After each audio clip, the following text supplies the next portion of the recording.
السلام عليكم ورحمة الله وبركاته. بسم الله الرحمن الرحيم. الحمد لله رب العالمين والصلاة والسلام على رسوله الكريم وعلى آله وصحبه أجمعين. أما بعد, সম্মানিত শ্রোতা দর্শক মণ্ডলী, আল্লাহ রাব্বুল আলামিনের প্রশংসা এবং প্রিয় নবী সাল্লাল্লাহু আলাইহি সাল্লামের উপর সালাত ও সালামের পর আজ সোমবার 29শে জিলহজ 1447 হিজরি মোতাবেক 15ই জুন 2026 আমাদের সাপ্তাহিক প্রশ্নোত্তর পর্ব নম্বর 142। 10টি প্রশ্ন আমাদের সামনে আছে, ইনশাআল্লাহ তাআলা সংক্ষেপে এগুলোর উত্তর দেব। রব্বুল আলামিন যেন তৌফিক দান করেন। প্রথম প্রশ্ন করেছেন, বলছেন, আসসালামু আলাইকুম শাইখ। ওয়ালাইকুম সালাম। আমার আত্মীয়, ওনার একটি উপার্জনের পথ, সেটি ব্যাংক থেকে লোনের মাধ্যমে ব্যবসা করা। তার ইনকাম হালাল হবে কি? তার বাড়িতে খাওয়া যাবে বা তার উপহার গ্রহণ করা যাবে কি? তার যদি ইনকাম সোর্স শুধু এই ব্যবসা থাকে, যে ব্যবসার পুরো সম্পদ হচ্ছে ব্যাংক থেকে লোন নেওয়া, পুরোটাই যদি এমনটা হয়, আর সেটা থেকে তার উপার্জন আর কোনো উপার্জনের মাধ্যম নেই, তাহলে তার রুজি পুরোটাই হারাম। তার রুজি পুরোটাই হারাম। এই ইনকাম হালাল নয়, হারাম। জি, আল্লাহকে ভয় করুন। মুসলিম যদি এই অবস্থায় হারাম খেয়ে মারা যান, আইয়ুলাহমিন নাবাতা মিনাস সুহত, নবী সাল্লাল্লাহু আলাইহি ওয়াসাল্লাম বলেছেন, যে কোনো রক্ত মাংস যদি তৈরি হয় হারাম খেয়ে, যে কোনোভাবে হারাম হোক না কেন, ব্যবসা হারাম, বেঈমানি, আত্মসাৎ আর ইত্যাদি ইত্যাদি, যে কোনো হারাম সোর্স হোক না কেন, যদি উপার্জনের পথগুলি হারাম হয় তাহলে রুজি হারাম।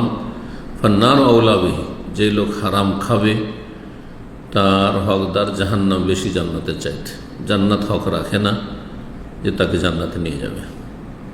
নাসআলুল্লাহ সালামাত ওয়াল আফিয়া। আল্লাহ হেফাজত। আল্লাহ বারিক লানা ফিমা রাযাকতানা, আল্লাহুম্মা কফিনা বিহালালিকা আন হারামিকা ওয়া আগনিনা বিফাযলিকা আম্মান সিওয়াক। তার বাড়িতে খাওয়া যাবে কি? যখন বলছেন যে তার পুরোটাই ইনকাম সোর্স হারাম, তাহলে তার বাড়িতে খাওয়া জায়েজ নেই, যেখানে জানা আছে যে তার পুরোটাই হারাম। অজানা ব্যক্তি তদন্ত করার কোনো প্রয়োজন নেই। জানা নেই, একজন দাওয়াত দিয়েছে, সে হারাম খায় না হালাল খায়, তদন্ত করা শরীয়তে এমন কোনো দলিল নেই। কিন্তু যেখানে আপনি নিশ্চিত জানছেন যে তার পুরোপুরি ইনকাম সোর্সই হারাম, তাহলে তার বাড়িতে খাবেন না, তার দাওয়াত গ্রহণ করবেন না, তার উপহারও নেবেন না। আল্লাহু তাআলা আলাম। কিন্তু পার্থক্যটা মনে রাখবেন, যদি কারো সম্পর্কে জানা না থাকে, একজন লোক দাওয়াত দিচ্ছে, আপনার জন্য এটা শরীয়ত বলছে না আপনি আগে জানুন যে আপনার ইনকাম সোর্স কি, আপনি যা খাওয়াবেন হালাল খাওয়াবেন না হারাম খাওয়াবেন। একটা মুসলিম গ্রুপ আছে, পাকিস্তান থেকে জন্ম নিয়েছে, আর কিছু অংশে ভারতে পাওয়া যায়, এদের অল্প স্বল্প আছে, আর বাংলাদেশে আজকাল ছড়াছড়ি হয়েছে। মুসলিম গ্রুপ, তারা বলছে আমরা সব মুসলিম নাম রাখবো না, কোনো নাম রাখবো না। এদের বাড়াবাড়ি রয়েছে, সীমালঙ্ঘন রয়েছে। এদের বাড়াবাড়ি একটি হচ্ছে যে কারো বাড়িতে দাওয়াত খেলে জিজ্ঞাসাবাদ শুরু করবে, যেটা খাওয়াবেন আপনার ইনকাম সোর্স হালাল না হারাম। যদি হালাল হয় তো আপনি কি ইনকাম করেন, কি কাজ করেন। তারপরে আপনি যে এই গোস্ত খাওয়াচ্ছেন, এটা জবাই করেছে কি, মোরগ জবাই করেছে কি, হ্যাঁ নামাজি না বেনামাজি। তারপরে কসাইখানা খেয়ে গরু গোস্ত নিয়ে এসছেন, খাসির গোস্ত নিয়ে এসছেন, তো কসাই নামাজ পড়ে না। এসব সীমালঙ্ঘন, এরা চরমপন্থী, গুমরাহ, খারেজিদের লক্ষণ এটি। আল্লাহ হেদায়েত করুন। কিন্তু যেমনটা বললাম, আবার বলছি, যদি কারো সম্পর্কে নিশ্চিত থাকেন যে তার পুরোটাই রোজগার হারাম, তাহলে তার ইনকাম হারাম, তার রুজি হারাম, সুতরাং তার দাওয়াত নেওয়া হারাম জেনে শুনে, তার উপহার গ্রহণ করা হারাম। 2 নম্বর প্রশ্ন, বলছেন, আসসালামু আলাইকুম শাইখ। ওয়ালাইকুম সালাম। আমার স্বামী ইউরোপে থাকে। আমার জিজ্ঞাসা হচ্ছে, শাইখ, যারা ইউরোপে থাকে এবং ফুড ডেলিভারিতে কাজ করে, আমাদের ইনকাম হালাল হবে বা এই ইনকাম হালাল হবে কি না? কারণ যখন রেস্টুরেন্ট থেকে খাবার নিয়ে কাস্টমারের কাছে দেই তখন সেখানে হালাল হারাম দুই ধরনের খাবার থাকে। আল্লাহ হেফাজত করুন, আল্লাহ হিদায়াত দান করুন। এমনকি অনেক সময় মদ, বিয়ার এগুলো থাকে, শুকরের গোস্তও থাকে। মদের চাইতে নিকৃষ্ট শুকরের গোস্ত, নাজাসে আইন।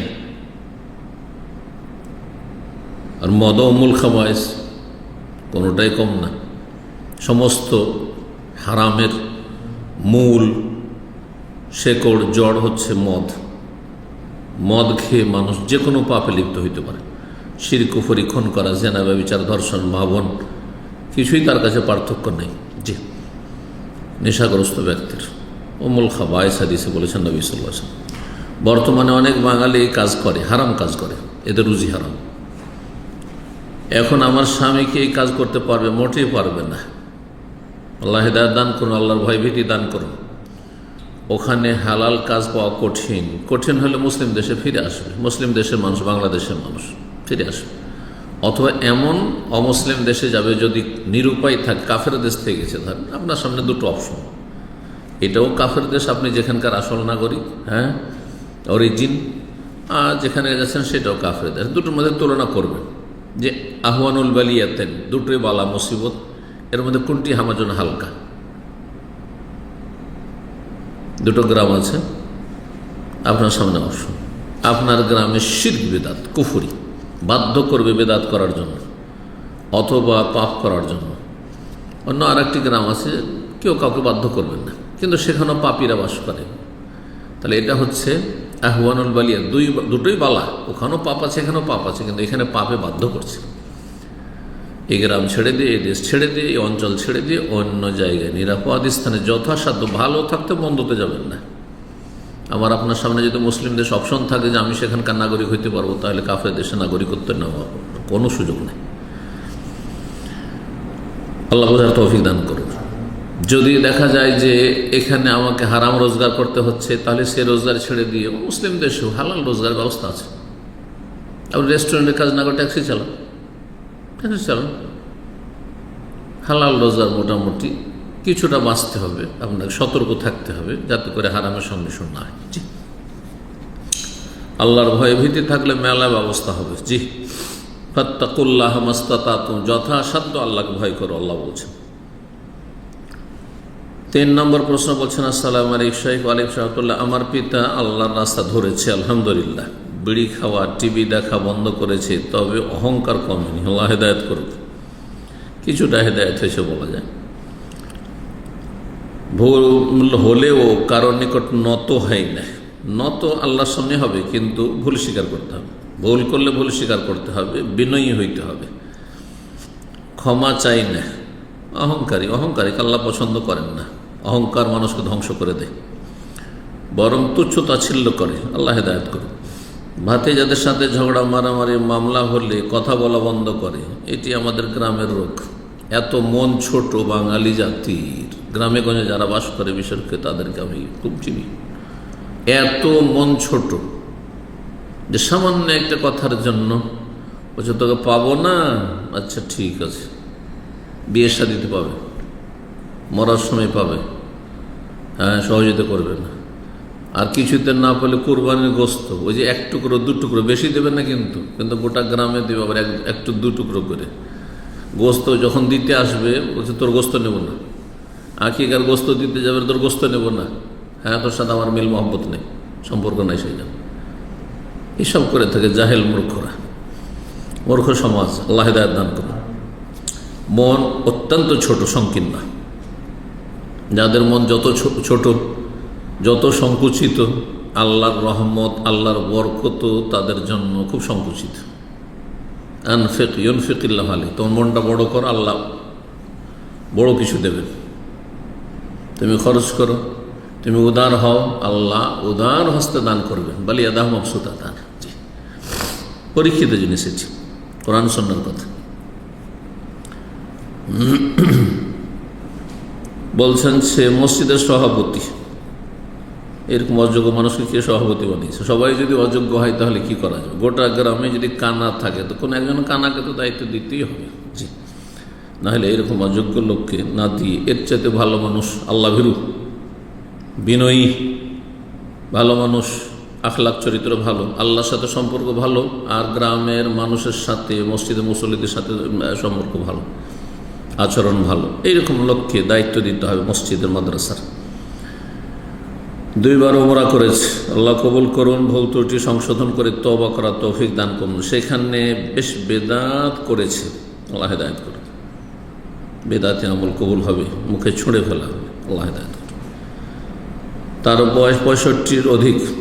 গত বছর বাবা ওমরার উদ্দেশ্যে সৌদি যায়, সেখানে প্রথম রোজা রাখে এবং দেশে এসে লাস্ট 2 রোজা পায়, কিন্তু রাখেনি, বলে আমার তো 31 রোজা হবে। হ্যাঁ, রাখবো কেন? সে ভুল করেছে না। এই ক্ষেত্রে সঠিক আমাদের ফতোয়া হচ্ছে যে 31 হলো যেহেতু আপনার সেখানে রমজান, আর আয়াতে আল্লাহ বলছেন ফামান শাহেদা মিনকুমুশ শাহরা ফালিয়াসুম, তোমাদের মধ্যে যে রমজান মাস পাবে সে যেন অবশ্যই সিয়াম পালন, রোজা রাখে। তো আপনি তো রমজান মাস পাচ্ছেন, বাংলাদেশে গিয়েছেন, সেখানে একদিন পরে ঈদ হচ্ছে, তাহলে রমজান মাস পাচ্ছেন, তো আপনি কী করে ইফতার করবেন? এই জন্য রোজা অতিরিক্ত হয়ে গেলেও রাখতে হবে, এই মতটি বেশি শক্তিশালী মত, এর উপর আমল করবেন, এটি হচ্ছে অধিক সতর্কতা। 4 নম্বর প্রশ্ন বলছেন, আসসালামু আলাইকুম শেখ ওয়ালিম সালাতুল্লাহ, আমি যদি সুন্নাত নফল সলাতে সিজদা আছে এমন সূরা তেলাওয়াত করি এবং সলাতের সিজদায় তেলাওয়াতের সিজদার নিয়ত করি, তাহলে কি হবে? না, বেদাত হবে। বেদাত না, সিজদা তেলাওয়াত ভিন্ন তেলাওয়াত হবে, সলাতের ভিতরে হইল ভিন্ন তেলাওয়াত হবে, বাইরে হইল। জি, সেজদায় তেলাওয়াত দিয়ে সেজদায় শুকরে নিয়ত করবেন, আর সেজদায় তেলাওয়াত নফল সুন্নাত নামাজ পড়ছেন ওতে নিয়ত করেন, এটি সেজদায় তেলাওয়াত হয়ে গেল না, ভুল কথা। 5 নম্বর প্রশ্ন বলছেন, আসসালামু আলাইকুম শেখ ওয়ালিম সালাতুল্লাহ, ফরজ সালাত শেষে যে 33 বার করে তাসবিহ পাঠ করি, তখন ভুলে যদি কোনোটা কম বেশি পাঠ করে ফেলি, তাহলে কি করব? কোনো অসুবিধা নেই। এটা এমন মন্ত্র না হিন্দুদের না যে 101ই হইতে হবে, এতবারই হইতে হবে, একটু কম হলেও কাজ করবে না, এ মন্ত্র কাজ করে ফেল, আর একটু বেশি হলেও মন্ত্র ফেল, এমন কিছু নাই শরীয়তে। এই জন্য যে হাদিসটিতে রয়েছে কালেমা তাওহীদ 100 বার পাঠ করার কথা, লা ইলাহা ইল্লাল্লাহু ওয়াহদাহু লা শারীকা লাহু লাহুল মুলকু ওয়া লাহুল হামদু ওয়া হুয়া আলা কুল্লি শাইইন কাদির, লক্ষণীয় হাদিসটি। কিন্তু চিন্তা করে দেখুন, বলছেন নবী সাল্লাল্লাহু আলাইহি ওয়াসাল্লাম তার মতো, কয়েকটি ফজিলতের শেষটি হচ্ছে তার মতো, সেই দিনে আর কোন আমলকারী কেউ হবে না, ইল্লা একমাত্র ওই ব্যক্তি, মান আমেলা আফদালা মিন হাজ বা আকসার মিন হাজ, এর চাইতে বেশি কেউ যদি আমল করে, এর চাইতে বেশি কেউ আমল করে, তাহলে বোঝা গেল কেউ 100 বার পড়েছে কালেমা তাওহীদ বা সুবহানাল্লাহ, কেউ 101 বার পড়েছে, কেউ 33 বার পড়েছে, কেউ 34 বার পড়েছে, 35 বার পড়েছে, অসুবিধা নেই। অনিচ্ছাকৃত ভুল হয়ে গেছে, একটু কমে গেল নাকি, ভুলে গেলে আল্লাহ মাফও করে দেবেন, সব পুরোই লিখে দিবেন, ইচ্ছা করে কেউ ছেড়ে দিল, ধরুন তাড়াহুড়া আছে, আপনি 33 বার পড়লেন না, আপনি 10 বার করে পড়লেন, এটি হাদিস রয়েছে 10 বার করে 30 বার বা 11 বার করে 33 বার, এমনিও পড়লেন আপনি 15 বার 20 বার পড়লেন, উঠে চলে গেলেন, কিছুটা পড়লেন, কাজ আছে, হঠাৎ এমার্জেন্সি টেলিফোন এসে আর সুবহানাল্লাহ পড়া হয়েছে, দিল আলহামদুলিল্লাহ হয় না, আল্লাহু আকবার হলো না, কোনো অসুবিধা নেই, পরের কাজাও নেই। কিন্তু যতটা আমল করবেন ততটা নেকি পাবেন। জি, আর যদি ভুলে যান, রব্বানা লা তুআখিযনা ইন নাসিনা ওয়া আখতানা, ভুলে গেলে আল্লাহ পুরোটাই নেকি দেবেন, কারণ আল্লাহ ধরবেন না যদি ভুল করেন অথবা ভুলে যান। জি, 6 নম্বর প্রশ্ন বলছেন, আসসালামু আলাইকুম শেখ ওয়ালিম সালাতুল্লাহ, সূরা তেলাওয়াতের সময় যদি কোনো আয়াত ভুলে যায়, তখন মনে করার জন্য ওই আয়াত বা তার আগের আয়াত কি একাধিকবার তেলাওয়াত করা যাবে? যাবে, কোনো অসুবিধা নেই। নবী সাল্লাল্লাহু আলাইহি ওয়াসাল্লাম রাতের সালাতে একটি আয়াত বারবার করে বহুবার তেলাওয়াত করতে থেকেছেন, এটিও জায়েজ সুন্নাত। যে আয়াতটি পাঠ করলে আপনার অন্তর বেশি গলিত হবে, আপনার অন্তর নরম হবে, আপনি আল্লাহ অভিমুখী হবেন এবং আপনার ঈমান তাজা হবে, এই আয়াতকে বারবার রিপিট করতে পারেন। নবী সাল্লাল্লাহু আলাইহি ওয়াসাল্লাম পাঠ করেছেন, ইন তুআযিবহুম ফাইন্নাহু ইবাদুকা ওয়া ইন তাগফির লাহুম ফাইন্নাকা আনতাল আজিজুল হাকীম।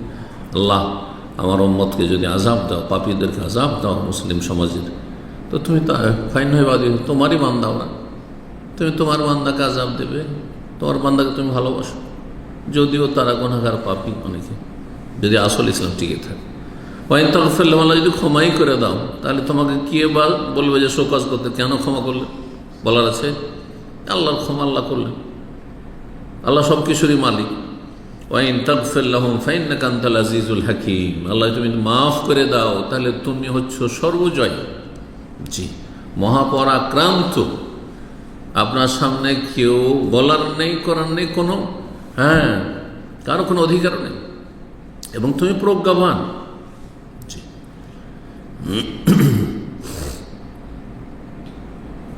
সেই জন্য একটি আয়াত ভুলে গেলে মনে করার জন্য, স্মরণ করার জন্য বারবার রিপিট করা, এটা আরবরা করে থাকে, আরব ইমামরা অনেকে করে থাকে, বললে যায় তাহলে একটা আয়াতকে বারবার করে পড়েছে, কোনো অসুবিধা। কিন্তু না পারলে ভুলভাল পড়ার চেষ্টা করবে না, থেমে যাবে। সুন্নাত পড়া, এক আয়াত দুই আয়াত যা হয়েছে হয়েছে, যথেষ্ট। সূরা ফাতিহা পড়লে ফরজ আদায় হয়ে যায়। 7 নম্বর প্রশ্ন বলছেন, আসসালামু আলাইকুম শেখ আলিফাতুল্লাহ, এক ভাই যদি কুরবানি দেয় আরেক ভাই দিতে পারেনি, তাকে গোস্ত না দিলে তার কুরবানি কবুল হবে? কুরবানি কবুল হবে, কিন্তু যখন ভাই আর সে কুরবানি করেনি বা করতে পারেনি, তাকে গোস্ত দেন আপনি। জি, আত্মীয় বেশি হক রাখে, আত্মীয় বেশি হক রাখে, প্রতিবেশী বেশি হক রাখে, কাছের লোক বেশি হক, যার সাথে যত বেশি সম্পর্কের মাধ্যম সে তত বেশি হক রাখে। একজন মুসলিম আত্মীয় প্রতিবেশী 3 গুণ হক। একজন মুসলিম আত্মীয় কিন্তু প্রতিবেশী নয়, 2 গুণ হক। একজন মুসলিম আর সে হচ্ছে আপনার প্রতিবেশী, আত্মীয় না, অনাত্মীয়, 2 গুণ হক। এবং একজন অমুসলিম প্রতিবেশী, বা মুসলিম কিন্তু প্রতিবেশী না, আত্মীয় না, প্রতিবেশী না, আত্মীয় না, তারপরে তার হক রয়েছে, বড় হক রয়েছে। ইসলামের হক প্রতিবেশীর হকের চাইতে বেশি, ঈমান ইসলামের হক আত্মীয়তার হকের চাইতে বেশি প্রাধান্য পাবে ঈমান ইসলামের হক। জি, কারণ এর মাধ্যমে আল্লাহ আমাদেরকে একত্রিত করেছেন, এক উম্মাহ বলে আখ্যায়িত করেছেন। জি, ফাসবাহতুম বিনি'মাতিহি, আল্লাহর নিয়ামত। কোন নিয়ামতের মাধ্যমে ভাই ভাই হয়েছ? ঈমান ইসলামের মাধ্যমে। বলছেন, কেউ যদি আস্ত গরু কুরবানি করে সে কিভাবে গরিবদের জন্য বন্টন করবে? জি, গরিব যেমন রয়েছে, যদি বেশি গরিব থাকে বেশি দেবে, গরিব অল্প স্বল্প আছে, আত্মীয় বেশি আছে, পাড়া প্রতিবেশী আছে, সচ্ছল লোক উপঢৌকন দিতে হবে, মানুষকে খাওয়াইতে হবে, সেটাই করবে। নিজেই অভাবী আর অন্যরা ওর চাইতে সচ্ছল, তাহলে বেশি রেখে নেবে, সমস্যা নেই।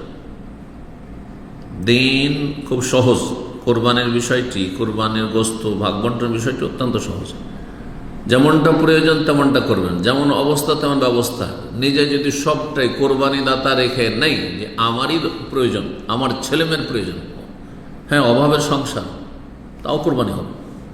অন্তরে ইখলাস থাকতে হবে, আল্লাহ সন্তুষ্টির জন্য জবাই করি। জবাই করা আল্লাহর জন্য, বিসমিল্লাহ আল্লাহু আকবার, এটি একটি গুরুত্বপূর্ণ ইবাদত। মনে করছে যে পরকে খাওয়াইলি মনে হয় নাকি আবার, এমনি হবে না। পরকে খাওয়ালেন কিন্তু লোক দেখান, লোক দেখান নিয়ত, কিছু নাকি পাবেন না আপনি। খ্যাতি নিয়ত, এত টাকার কোরবানি, লক্ষ লক্ষ টাকা, 5 লাখ টাকার কোরবানি করেছে, মানুষ জানুক, কিছুই নাকি পাবেন না আপনি।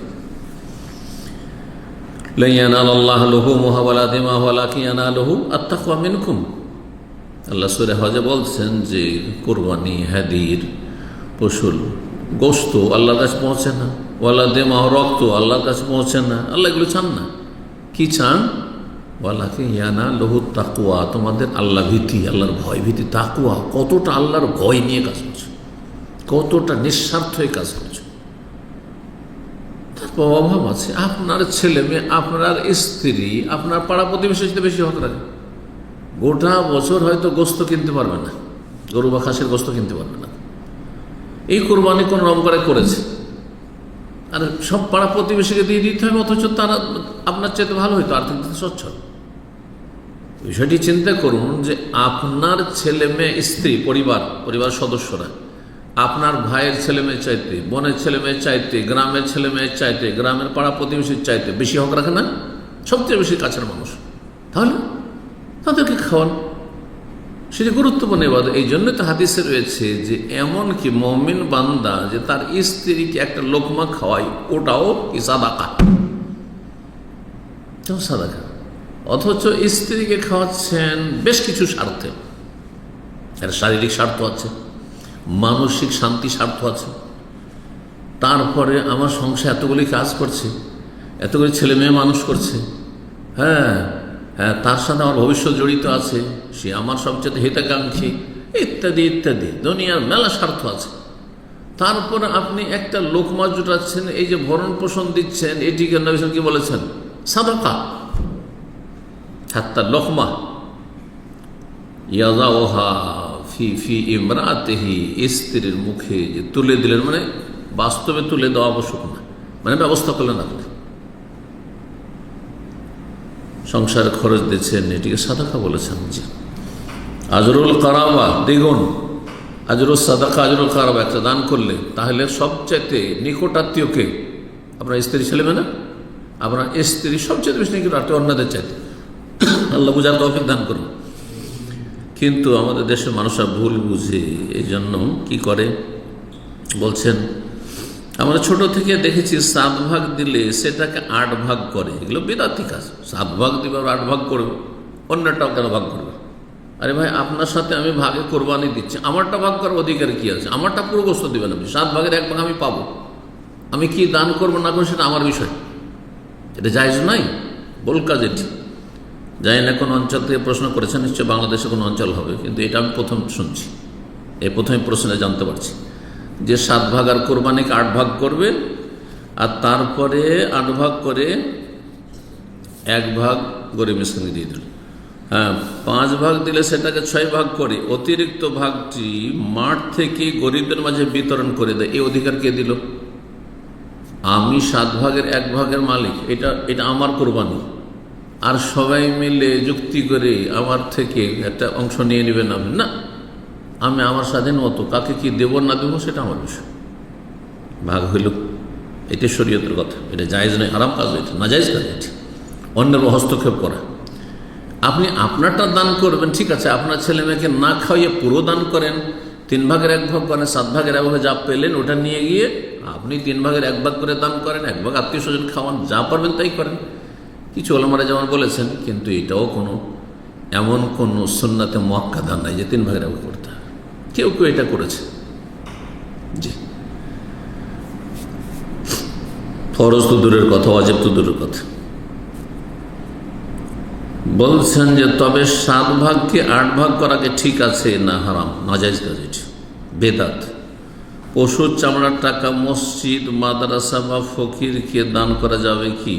মাদ্রাসায় দেবেন, হ্যাঁ, গরিব ছেলে মেয়েরা পড়াশোনা করে, অথবা গরিব শিক্ষকরা পড়ায় তাদের বেতনের জন্য হয়তো, কিন্তু মসজিদে দেবেন না, গরিব মিসকিনকে দেবেন। জি, চামড়া যদি নিজে ব্যবহার করতে পারে তাহলে তার বৈধতা আছে, কিন্তু সেটা শোধন করি, কিন্তু আজকাল আমাদের দেশে এর ব্যবস্থা নেই, যার ফলে ফকির মিসকিনকে দিতে হয়, অথবা দিনই কাজে সেটা ব্যয় করতে হয়, করবেন। জি, চামড়া ফেলে দেবেন না, ফুল ফতোয়া এটি, যে চামড়ার টাকা চামড়া বিক্রি করা যায় যে না, এই ফতোয়া দিয়ে এক শ্রেণীর লোকের এখন ফতোয়া দিচ্ছে, আরবদের মতো ফতোয়া দিচ্ছে, আরবদের পরিবেশ আলাদা না, চামড়া আমাদের দেশ আরবরা শোধন করতে পারে, বাগাত দিতে পারে, আর তারপর সেটা ব্যবহার করতে পারে। তো চামড়া গোস্তের মতো বিষয় নয় যে গোস্ত যেমন বিক্রি করা যাবে না কোরবানি, তেমনি চামড়া বিক্রি করা যাবে না। চামড়া বিক্রি করে নিজে খেয়ে নেন চামড়া পয়সা, তাহলে হারাম, জায়েজ নয়। কিন্তু চামড়া বিক্রি করে আপনি যদি গরিব মিসকিনকে দান করে দেন, মাদ্রাসায় দান করেন, ইয়াতীমখানা দান করেন, তাহলে এটা সওয়াবের কাজ। ধন সম্পদ নষ্ট করা থেকে বাঁচলেন, নবী সাল্লাল্লাহু আলাইহি ওয়াসাল্লাম নিষেধ করেছেন, না রাসূল হান ইদাআতিল মাল, ধন সম্পদ বিনষ্ট করতে নিষেধ করেছেন। 8 নম্বর প্রশ্ন বলছেন, আসসালামু আলাইকুম শেখ ওয়া রাহমাতুল্লাহ, আমি বউ বাচ্চা নিয়ে শহরে থাকি, আমার আব্বা আম্মা গ্রামে থাকে, আমি 1 দিন 2 দিন পর পর বাড়িতে গিয়ে আব্বা আম্মাকে দেখে আসি এবং ওনাদের যাবতীয় খরচপাতি দিই। আব্বার কোনো ইনকাম নেই, আমি কোরবানি বাড়িতে করি, আমার জন্য একটা ছাগল কি যথেষ্ট নাকি 2টা ছাগল জবাই করতে হবে? একটি যথেষ্ট, কারণ আপনার আব্বা আম্মা আপনার সাথেই আছে, যদিও আপনি শহরে থাকছেন, কিন্তু আপনার পরিবারের সদস্য, একই পরিবারের সদস্য একাধিক জায়গায় থাকতে পারে, সেটা 2 পরিবার হয়ে যায়নি। জি, কিছু কিছু সদস্য গ্রামে আছে, কিছু শহরে আছে, একটি ছাগল একজন এবং তার পরিবারের জন্য যতই সদস্য থাক না কেন, সাইবিন ওসাইম বলছেন যদিও তাদের শতাধিক হোক না কেন সংখ্যা যথেষ্ট, জি, তবে অতিরিক্ত দিলে ভালো, নফল হচ্ছে। 9 নম্বর প্রশ্ন বলছেন, আসসালামু আলাইকুম শেখ মাশাআল্লাহ, যে নিয়মিত পাপ করে ও পাপকে পাপ মনে করে কিন্তু ছাড়তেও পারে না, তা সে কি কাফের না? কাফের নয়, সে ফাসিক। যে পাপ করে কিন্তু পাপকে পাপ মনে করে সে কাফের না। যে পাপ করে আর পাপকে হালাল মনে করে, হ্যাঁ, কোনো কিছু মনে করে না, কোনো ব্যাপার না, করলাম তো কি হলো, এটা কোনো ব্যাপার না, হ্যাঁ, তাহলে সে কাফের হয়ে যাবে। কারণ পাপকে সে মানল না, আল্লাহর বিধানকে সে মানল না, সেই জন্য। আর ঘরে যারা নামাজ পড়ে তাদের নামাজ হবেই না, নাকি নামাজ হবে কিন্তু গুনাহগার হবে? গুনাহগার হবে, জি। জামাতে সালাত পড়া শর্ত না, একমাত্র জাহিরি মজহাবে। জাহিরি মজহাবে জামাতে সালাত পড়া শর্ত, আর শর্ত না থাকলে মাশরুত হবে না, অর্থাৎ যখন শর্ত পুরা করে জামাতে পড়লেন না তখন নামাজ হবে না, তাদের হবে। বাকি অধিকাংশ ওলামাদের নিকটে জামাতে সালাত পড়া ওয়াজিব, আর কিছু ওলামাদের কাছে সুন্নাতে মুআক্কাদা। তবে ফরজে কেফায়া অবশ্যই, যারা সুন্নাতে মুআক্কাদা বলেছে ফরজে কেফায়া অবশ্যই, অর্থাৎ প্রতিটি মসজিদে একদল জামাত সহকারে সালাত পড়তে হবে। যদি মসজিদে জামাত না হয় গোটা গ্রাম গুনাহগার। 10 নম্বর সর্বশেষ প্রশ্ন বলছেন, আসসালামু আলাইকুম শেখ ওয়ারাহমাতুল্লাহ, যারা টিভিতে বিভিন্ন অভিনয় করে তাদের নিয়ে অনেক সময় জাহান্নাম নিয়ে খারাপ চিন্তা ভাবনা আসে। আরে আপনার চিন্তা করুন, টিভিতে অভিনয় করলে শুধু জাহান্নামী, আর বেনামাজি ওর চেয়ে বড় জাহান্নামী, মুশরিক মাজার পূজার ওর চেয়ে বড় জাহান্নামী, বিদাতিরা যারা অহরহ বিদাত করে বড় জাহান্নামী, ধর্মকর্ম মনে করে। যে অভিনয় করে সে তো সেটাকে পাপই মনে করে, সেটাকে মনে করে না যেটা মিলাদুন্নবীর মতো সওয়াবের কাজ, হ্যাঁ, শবে বরাতের মতো, হ্যাঁ, সওয়াবের কাজ, হ্যাঁ, আর সেটাকে মনে করেন যে কুলখানির মতো সওয়াবের কাজ, ফাতিহা খানির মতো সওয়াবের কাজ। তো কিন্তু ফাসিকেরা, এরা হচ্ছে ফাসিক, পাপিষ্ঠ। যারা গান বাজনা ইত্যাদি আর এসবে লেগে আছে তারা ফাসিক, জি। তারা জান্নাতে যাবে না এসব মনে হয়। আপনি নিজের চিন্তা করুন, কু আনফুসাকুম আহলিকুম নারা, সূরা আন-নাহল বলছেন, নিজেকে রক্ষা করো, নিজের পরিবারকে রক্ষা করো, তারপরে দেশের এসব পাপীদেরকে রক্ষা করার চেষ্টা করো জাহান্নামের আগুন থেকে। তাদেরকে দাওয়াত দেন। আল্লাহ পাক ভালো জানেন কে জান্নাতে যাবে কে জাহান্নামে যাবে, আপনি নিজের চিন্তা করেন, জি। মনের মধ্যে এই ধরনের ওয়াসওয়াসা আসলে কি করব? তওবা করবেন। আর আলাইকা বিনাফসিক, নিজের থেকে শুরু করবেন, নিজের চরকায় তেল দিবেন, যেমন আল্লাহ বলেছেন।